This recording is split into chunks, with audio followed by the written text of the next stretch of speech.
You have questions, we have answers. This is Jane Muller. And this is Ken Muller. Welcome to our show, all about real estate with Ken and Jane. Today, Jane, we're going to talk about the current mortgage rates, and we're privileged to have with us a returning guest, Joe Urcioli of First Team Mortgage. Joe, I want to give you a warm welcome to our show. Thanks, Ken and Jane. I appreciate it. Thank you for having me. All right, great. So let's get started. Let's do a comparative analysis on the mortgage rates in comparison from December, when they were like at an all-time low of 3%, to June, of where they went as high as over 6%, and then they've gradually dipped back down. So we're going to get this out of the way first, and then we're going to go and talk about we're going to put a positive spin on it, look at like the glass half full as opposed to half empty, because there's a lot of buying opportunities, a lot of good things that could happen out of the slowdown in the housing market. It's not all doom and gloom. But let's just get the numbers out of the way first. So if we took like a $400,000 conventional loan back in December, and let's say you were a high quality borrower and you qualified to borrow at 3%, and if you took a $400,000 loan then versus, let's say, in June when they were close to 6%, doubled, what effect did that have on your monthly payment? Great question, Ken. So basically what you're looking at on a 30-year fix today compared to December is basically about $600 to $700 a month difference in a monthly payment.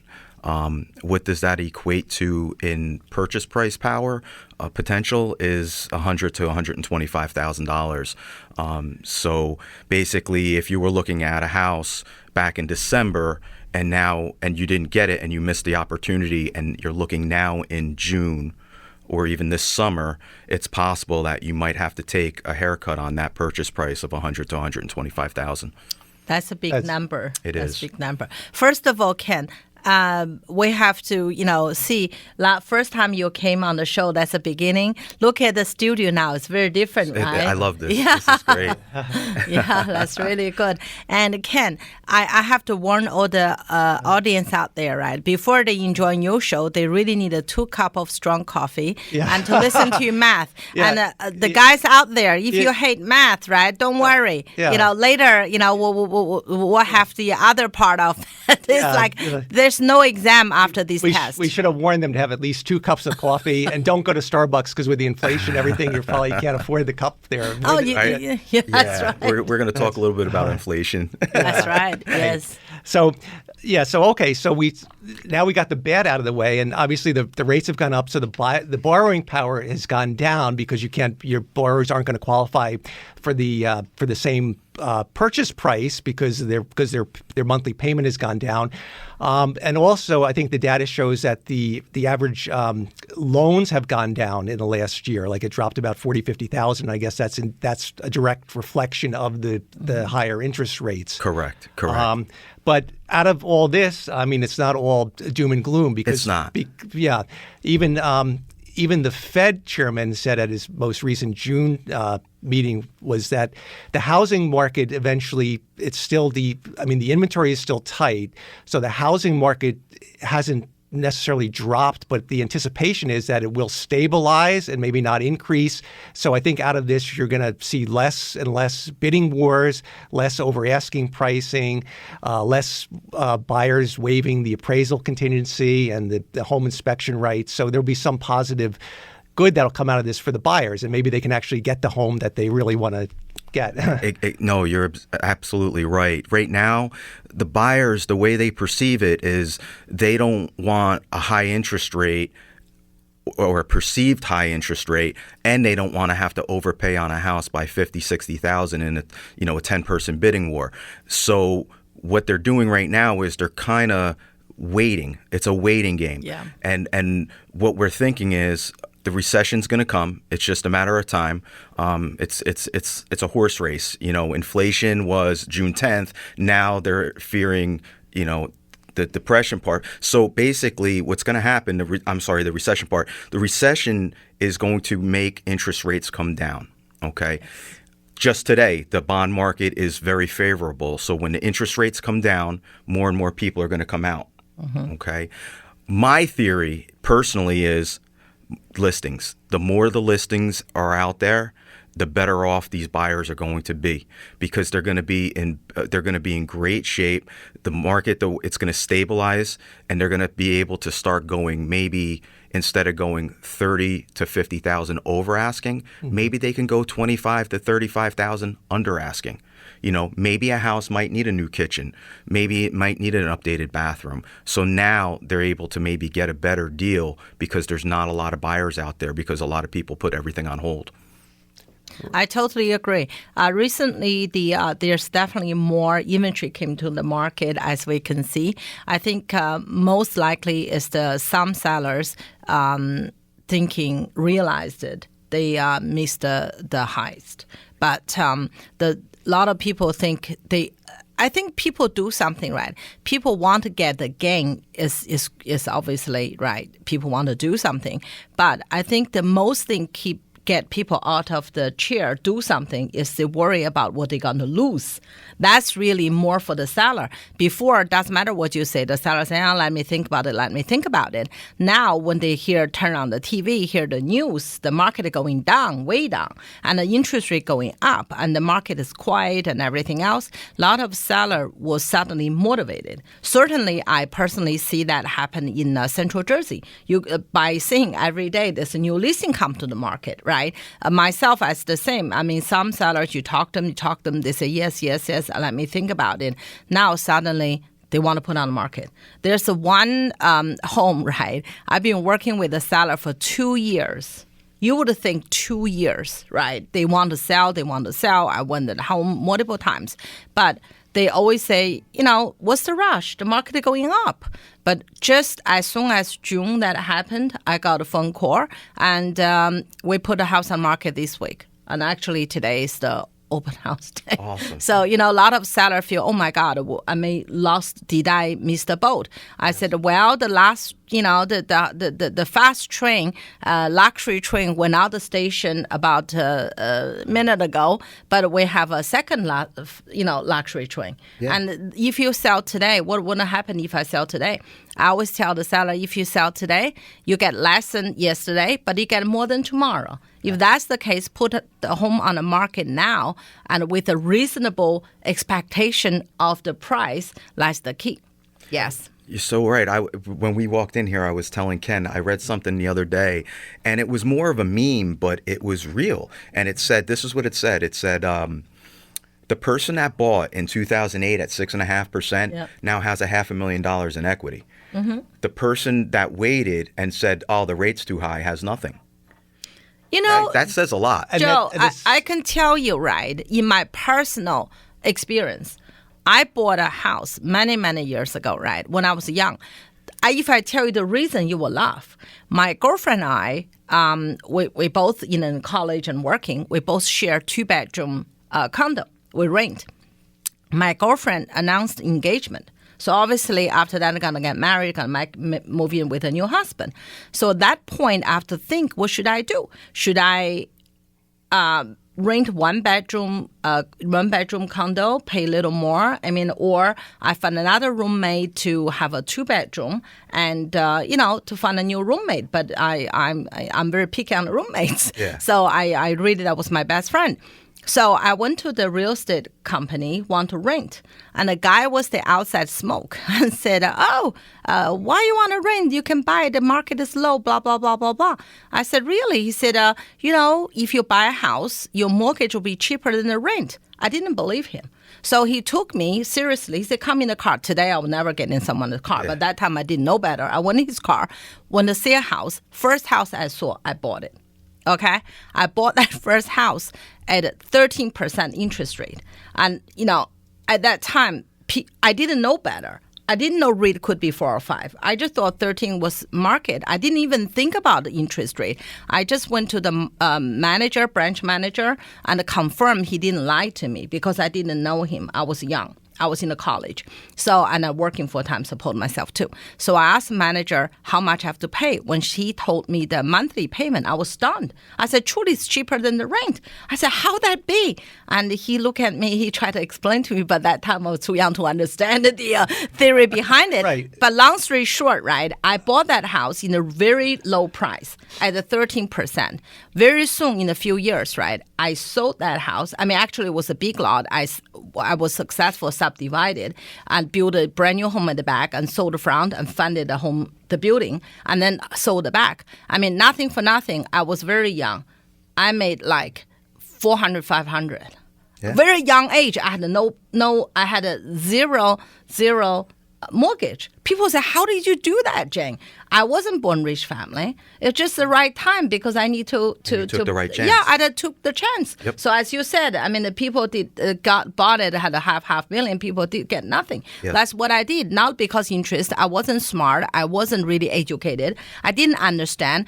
I only stand one principle. If I buy, my monthly cost is cheaper than the rent. Yes. Plus, Yep. I build up equity. I own the house. I do whatever I want. I can have a dog. I want to have a dog. I want to have a dog. So I could have my first German Shepherd. I can adopt the dog from shelter. So that's all me check on my boxes. So I bought my first house. You know what? That's the best decision I ever made in my life. One of them. I mean, marry my husband, have my daughter. That's all on the list, right? That's one of the good decisions. That's right. There you go. I think the federal chairman said it best. He said basically the interest rates are now normal, or maybe a little bit higher than normal. But the problem is that a lot of the buyers got, quote, spoiled Yes. by the historically low interest rates that we had during the pandemic. So everybody's used to having their gravy and their cake and eating it Correct. too. So really, like as Jane just elaborated on that, on her story, basically at below 6%, which we're at now, the interest rates are still pretty damn good. I mean, Yes. they're not the super great, but I mean, it's still very manageable to get a house, pay the P&I, you're building equity. It's better than renting if you can afford to to carry the mortgage, and then and then at 6% or less, it's a win-win. Absolutely. Yeah, we talked about this off camera a little bit, where there's a lot of positives on buying a home, whether it's at 3% or it's at below 6%. Or 13%. Right. Yeah. All right, yeah. why don't we take a short break? We got to go to commercial, and we'll be right back after these messages. Okay, welcome back. We're joined by Joe Urciuoli of First Team Mortgage. Joe, before I forget, please give us your contact information in case any of our listeners want to get a mortgage. Absolutely. So the best way to contact me would be my cell phone number, which is 908-307-2374. If you'd like to email me, it's Joe, at firsthomemortgage.com. I'll just repeat that. It's Joe at firsthomemortgage.com. Thanks. Yeah. I have to say, right, I know Joe for a long time. I have to say, all my clients are so happy with you because you're so knowledgeable and you guide them the right way, and then you're very patient. And you always put their best interest at the heart. Can I add something else, Jane? He's also very responsive. Joe can be Yes. out to dinner with his wife and his family on a Friday night. He'll even give you the courtesy response to say, "Hey, I'm at dinner now. Let me get back to you in a couple hours." And a couple hours later, he will get back to you. That's very on the very weekend. dedicated and yeah. responsive. Is Yeah. two additional traits. So Thank you. I appreciate that. Early on in my career, I used to ask what was the best thing I could possibly do to help you, and they just be accessible. Be accessible. Yes, be accessible. Yes. That's it. Absolutely. All right, so let's continue on the benefits of home ownership. We covered the rates went up. Okay, that's part of life. They go up, they go down.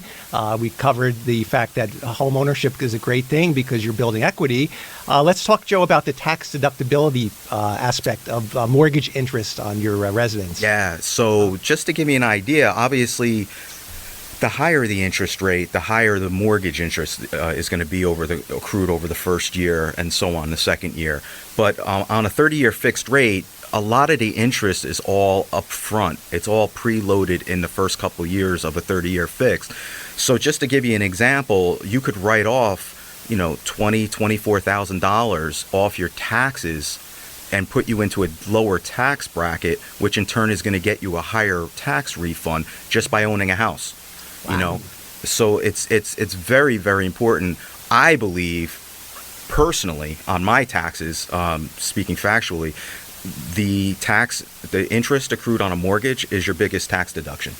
Yeah, I It's your agree. biggest tax deduction on Schedule A. Right, especially now that with the principal residence, with the new federal laws, they limit the property tax deduction to $10,000. That was something that was instituted For the property taxes. property tax, but the mortgage interest doesn't have a cap on it, It right? does not. So that's a great thing. Yeah. So the more it's true, you're going to be paying a higher mortgage interest because the rates went up, but by the same token, you're going to get some of that back. You're going to by capture it writing back it off. in writing it off, and so you get a tax deduction Correct. depending on what your tax bracket is.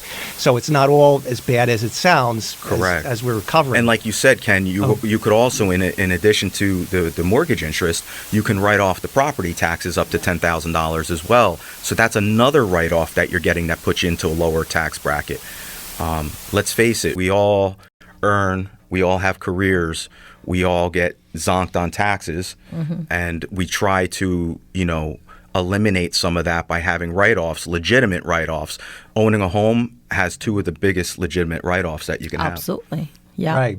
And also, as you mentioned earlier, the interest rate is high. First of all, it depends which benchmark you use. Correct. If you use my 13%, you get a great bargain. You only pay half. 6% is more than half. Yeah. And secondly, recession seems like on the card now. And if recessions happen, probably Fed have to reduce the interest to fix that problem. Yes, to offset. Obviously, after they get control over the inflation first. And you can always refinance. That's Correct. why in 2020, 2021, you guys so busy. Big chunk of the business refinance. We call it the refinance boom. Yeah, that's Refinance right. boom, right? That's- But now that's kind of That's on faded. hold. But that's faded. But then that's It's faded. Right now, we're strictly in a purchase market. Yep. There's a couple refinances out there, but it's strictly if somebody may want maybe cash out and maybe missed a boat, maybe missed an opportunity, and they're still hovering around 5%. They may want to refinance now if they were looking for cash. Yeah. Here's a question I have for you, Joe. We know the Fed's going to meet 4 more times. They're going to meet in July, September, November, and December.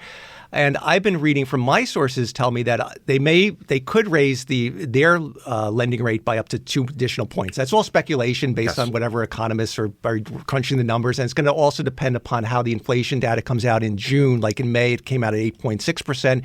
So hence the Fed met in June and they said, hey, inflation's way out of hand. We got to raise it by 75 basis points. However, I heard that the long-term lenders, there may not necessarily be any more rate hikes. The market could have already adjusted itself. Can you speak to that? Yeah. So basically, what happens is when the lenders read about this in the news, the secondary markets of the lenders that basically dictate the margins and their pricing and whatnot behind the scenes, when they hear and read about this, what they try to do is they try to get ahead of it and they try to raise their rates in increments. So basically last Wednesday when the rates got hiked up by 0.75%, most lenders had that priced into their rate sheet 2 weeks prior. So they didn't jump up in 0.75% because that would be a huge sticker shock to most folks. So most of them, try to do it ahead of time in increments. They try to do it on their pricing sheets because they know it's coming. Mm-hmm. Yeah. So. Yeah.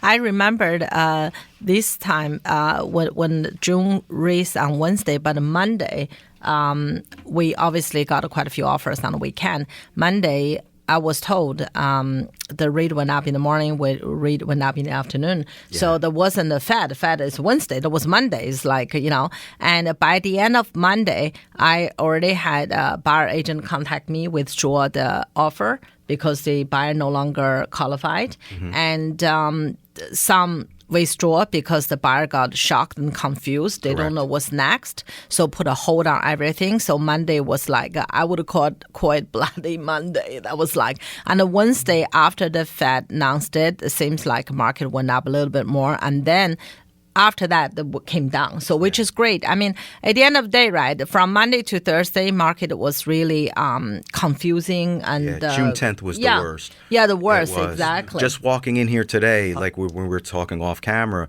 I got a lot of alerts for services that I pay for, basically saying that they're lowering them. The bonds rallying a little bit better today, and they're going to lower it. If I could predict, they're probably going to be hovering around that 5.5 mark for a little bit. You know what? I mean, I feel the market will go up temporarily, like this time up and down, right? But later on, I think it's around the end of the year, I think probably keep below 6 or 6. Yeah. And in that case, the real estate market shouldn't get affected that badly. It shouldn't, considering what we talked about. 1985, average rate 12.4.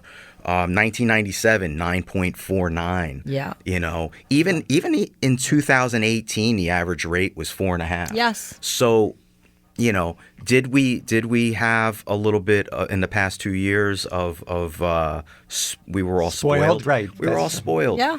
The hardest people it's affecting right now is the younger generation because they don't know any better. Yeah. And when they don't know any better, it's our jobs to educate them. Yeah. It's our jobs to educate them. Yeah. And with housing prices, like we touched upon this, they may stabilize and may go down a little bit, but not necessarily a lot because of the fact that it's all the supply demand. The demand is still out there. It's still exceeding the supply. So regardless of the rates creeping up, it's still kind of becoming more of a neutral market, maybe slightly a buyer's market right now. Wouldn't you say, Jane? It's not necessarily. I think it's more mutual market. And, you know, I mean, the interest rate, it didn't go up that substantially from the history point of view. Yeah. If you ask, like Joe said, the young people, they thought, you know, 4 is pretty much they used to, and 2.75 is yay. Yes. But 6, oh my God. But for me, I mean, my first mortgage is 13%. Anything below 13 is money in my pocket. Yeah. Like the younger generation has to overcome the fact that they're not going to get 2.75. So the ones that want to wait and think that they're going to come back down to 2.75, maybe they'll wait for 6 months and realize they won't, and then they might start shopping. Yeah. Right. So it's a lot of it is speculation because we really don't know. There's a certain amount of the buyer pool that's sitting right now deciding, well, do I jump in or do I wait? But there might be, just like with the sellers are saying, oh, I better sell my house now because otherwise the rates are going up and hence my price could go down. There might be buyers saying, oh, darn, if I don't jump in now, the Fed's meeting 4 more times, they could raise the rate, so I better lock in now. So you could get a wave of buyers going into the market now. These are all undecided things. So really no one, no matter how educated or how the economists can't predict it, they can look at the data, like even the Fed will look at the data from June and look at the inflation indexes, and then they'll make a decision. Do we raise it half a point or do we raise it 3/4 of a point? So it's a lot of it's speculation. We don't know how the public's going to react. More or less like a stock. You don't know. You kind of predict how things are going to go, but you never know what the market is. You never know which way it's you never know which way it's going to go. It's perceived value. It's perceived value. So it's a perception. What is the perception? What is the buyer perception out there about the rates? Are they going to go up or down? If they think they're going to go up, then I would think the buyers are going to want to jump in. And if they go down, they're going to jump in even more. So it's hard to predict which way, you know, it's perceived value. In the mortgage industry, we have a saying, don't sell rate, sell the payment. Sell the payment. Because the payment's the most important thing to budget for the buyer. Right. So, you know, on a $400,000 loan rate now at say 6%, you're looking at what, almost $2,400 just for principal and interest. And then you add in the taxes, the insurance. If they're only putting 5% down, you have mortgage insurance. Mm-hmm. So it's all about, and we're going to talk about this in a little bit. We're going to talk about how myself personally, how I calculate debt to income ratios and make sure it fits the budget for the borrower. Okay, let's cover that now, Joe. We only have a few more minutes left. So let's talk about debt to equity ratio. What is a normal benchmark for how much debt you can have in relation to equity, and how you guys, if you can wrap it up in about 2 minutes. Thanks. So basically, a debt ratio is the most important part to a mortgage loan officer and for the real estate agent, because that dictates the purchasing power for the buyer. Yes. And how is a debt ratio? How is it derived? Basically, you got to take your proposed mortgage with everything: principal, interest, taxes, insurance. Maybe there's mortgage insurance, plus the minimum payments on the credit report of all the liabilities that they have. Make believe they have an auto loan at $500. Mm-hmm. Make believe they have a couple student loans. We take a 0.5% of the student loan balance, add that as the minimum payment. That is the numerator. That basically, if you add in the proposed mortgage plus all the other debts that they have, minimum payments, you divide that by the gross monthly income. Okay. So whatever, if they have a $100,000 salary, divide it by 12, that's the denominator. If you take that and divide it out accordingly, the rule of thumb is on conventional loans and Freddie, they don't want it to exceed 50%. So they basically don't want your gross income to exceed 50%. You know, of your total. So, you know, FHA allows you to go to 56, so they allow you to go a little bit higher. So FHA is a little bit more lenient in that aspect. But we talked about perceived value and we talked about monthly payments.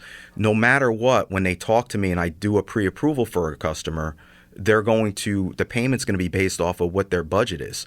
So they're not going to be able to buy a house that they can't afford. Yes, right. absolutely. That's all good stuff. Yeah. Let's do one more thing, Joe. Give me your not to do list. Once you take out a pre-approval, I know Joe's got a list of things. Do not, under any circumstances, no. Yeah, what are the things? I'll rattle them off. Rattle them off. Real quick. Don't buy an automobile. Do not transfer money from different accounts. If you transfer money, it's more paperwork on you, and it's more the underwriter. It's more confusing for the underwriting. Don't go out and buy furniture. Don't go out and splurge on credit cards. If you're taking a vacation, let me know ahead of time, especially if you're going to put it on a credit card. Because the day before closing, we do a refresh credit report. It's not to see if your scores went up or down. It's to see if you incurred any new debt. And if you did, that may have an impact on getting your loan closed the next day because you may not qualify. So don't incur any new debt. Don't transfer money back and forth from different accounts at all. If you have a savings account and you want to put money from savings into checking because you're checking, that's the only way you can write checks, don't do that. Just go to the bank and get a certified check right out of your savings account or a bank check right out of your savings account. Do not transfer money. Very, very important. Yeah, very important. All great stuff. Once again, Joe, please give your contact information in case anybody needs to reach out to you for a mortgage loan. Joe, Joe, at firstteamhomemortgage.com is my email address. But the best way to contact me anytime is my cell phone number at 908-307-2374. And I'm a big advocate for texting, so you could text me at any time as well. Yeah, 24/7. That's right. Joe, we want to thank you so much for coming on our show and taking time out of your busy schedule. That's a wrap for today. We'll see everyone next week. Have a great weekend. Thank you.